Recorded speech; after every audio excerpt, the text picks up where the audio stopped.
Hey everyone, today I'm going to show you how to make a fishing rod holder, great for bank fishing. I have two styles here, this style here with the PVC, we have one of our Dewa Samurais in there, and this other style over here which is sort of like a Y fork stick to hold the rod. So I'll just show you this one really quickly with the PVC, and this one over here sort of rests the rod. So in this video I'm going to show you how to make this style with the PVC, so I'll show you the design a little bit more in depth. So these rod holders are pretty simple to make, only a few components. Just have some PVC, pick a size, maybe you have some scrap laying around, just make sure the inside diameter is wide enough for your rod handles. Here I have a 2x4 on this design. Today when I make one I'm going to use a 2x6 because my friend made one in this style. I asked him to use a 2x6 and it ended up being a lot more stable and a lot heavier. We've had some fish pull these over, so we stack rocks on here to kind of keep it in place. Yeah, so the 2x6 is definitely going to be the way to go.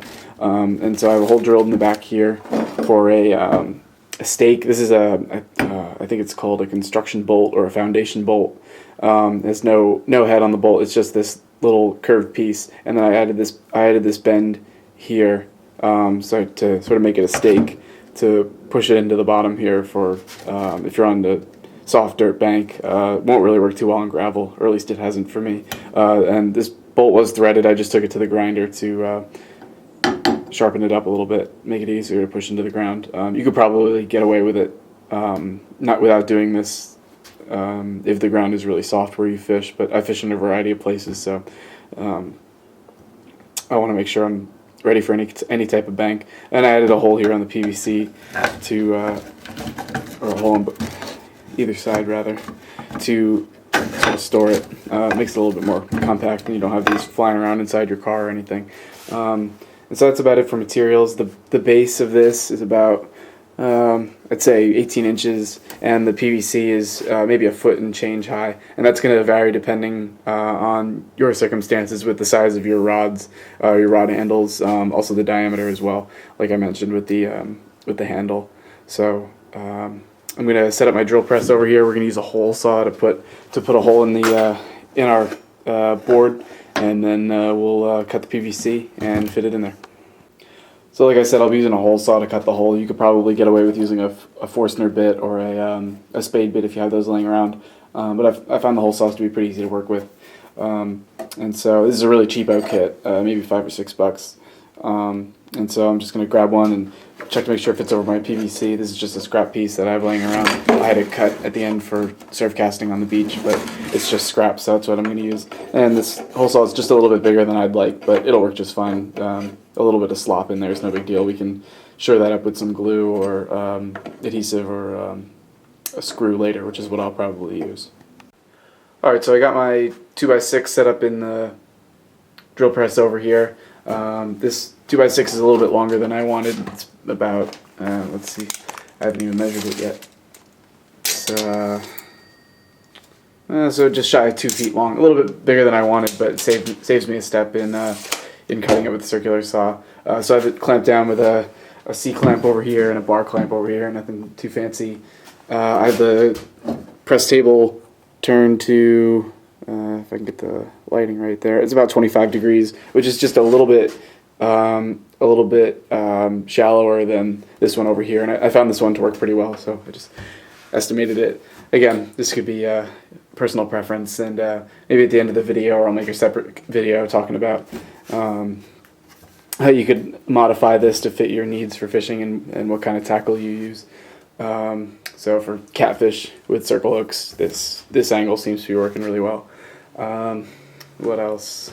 That's about it. I have the hole saw in there. I just kind of marked the center.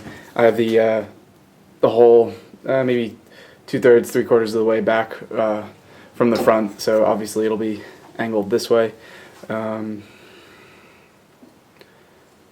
that's about it. So I have the drill press set. In case anybody's wondering, this is a Delta 12-inch drill press.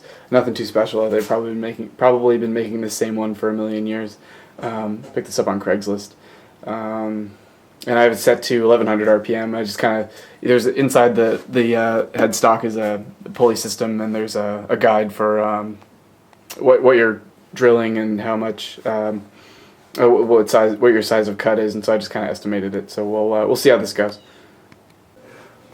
One thing I forgot to mention is that I have a backing board under my cutting board here because I wanted to make sure that the hole saw wouldn't run into the casting. And so this one of the limits of hole saws is your depth of cut. So when drilling at an angle, we're going to have just a little bit more distance than this might be able to handle. So if we have to pull this off and finish it up with a hand drill over in the vise or something, we might have to do that. So let's give this a try.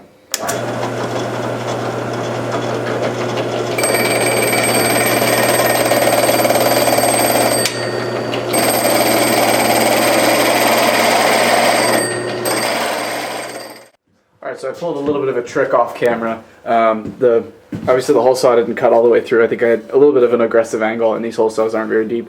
So it just got through a little bit. What I did is I used my cordless drill and drilled a hole all the way through in the same spot where the guide drill goes on the hole saw. So now I can flip the board over and then line up the guide drill bit on the hole saw with this hole and cut in the opposite direction. And hopefully they'll meet up, and then we can wiggle the piece out.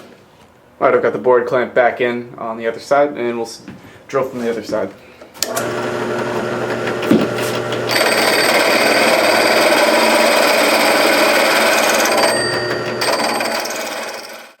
So I pulled one more little trick off camera after I was done drilling. I kind of the drill, the hole saw hadn't gone all the way through, so you can see a little bit of they were only off by I don't know, maybe 1/8 of an inch. So I just took a hammer and knocked the plug, and it came right out. And so my lineup was pretty good. Maybe I'll file that out a little bit, but the PVC is smaller than the hole that we drilled, so that's not really a big deal. So now we'll size up the PVC. So now I'll size up the PVC. I'm just going to kind of lay the piece in there, and then I sort of eyeball or rather, not really eyeball, but I'll just make a mark on the side here, and then trim it up. Probably just put it in the vise and use a hacksaw. Now if I was doing 50 of these, I'd probably set up my reciprocating saw, but hacksaw works just fine. Okay, so the PVC is all cut. I'm just dry fitting it here. Just use my line as a guide, cut it a little bit below that just so as to not waste any. And then I added a flat section at the bottom just to make it a little bit easier to work with, so I didn't have a point sticking out. So this looks pretty good. Naturally, the hole saw I used is a little bit bigger. If I had the exact size, it'd be a little bit more snug in here. But that's no big deal. So what I'm going to do is cut this big piece to length. I'm going to go with about a foot, maybe 16 inches. My other one is a foot long, and that works just fine. So that's probably the size I'll use. All right, so I cut the PVC to size, about a foot long. Using the hacksaw, used a razor blade to sort of clean up the edges. Make it a little easier to work with, and also so it won't scratch up the fishing rods. I also drilled a few pilot holes in the 3 of them in the bottom of the PVC, so I can use some wood screws to secure it inside the hole. And I also used a circ saw to cut the board in half, because I realized that this piece of PVC was disproportionately small to the big piece of 2x6. So and I realized that this PVC won't accommodate my bigger rods, so with the smaller rods I'll be using it with the smaller board is no problem, and so now I can make 2 of them. So anyway, let's see, this is the top. Yeah, all I'm going to do now is I'll try to get this on camera, is put these wood screws through those pilot holes to secure this in the bottom. So I added 1 screw just to hold it in place. It's a little bit difficult to get on camera, so I'll just add these last 2 screws best I can in frame.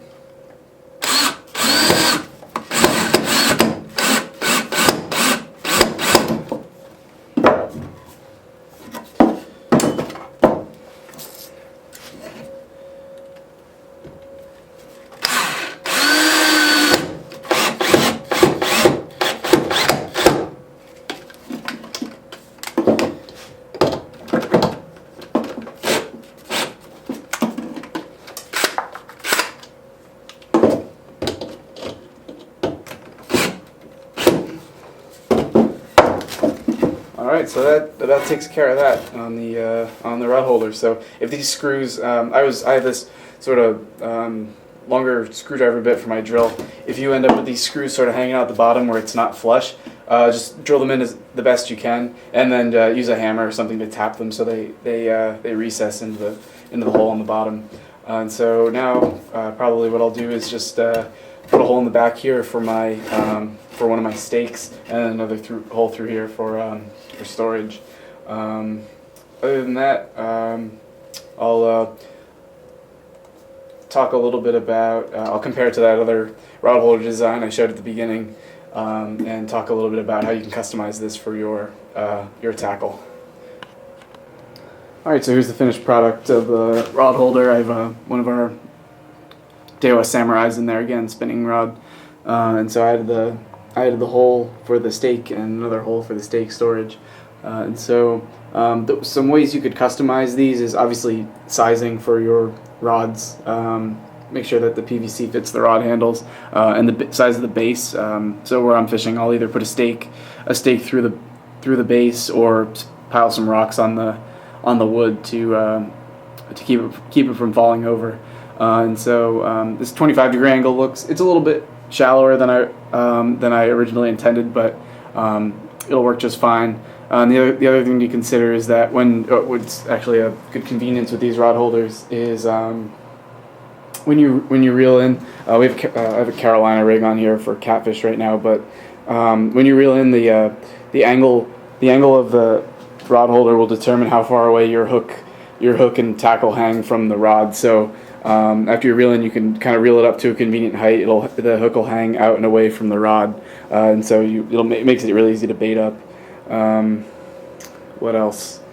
Also, this rod holder design is good because it kind of keeps the rod up and out of the off the ground. So if you fish where there's some high grass or some foliage, bushes, whatever, then this helps keep the rod up and away from that.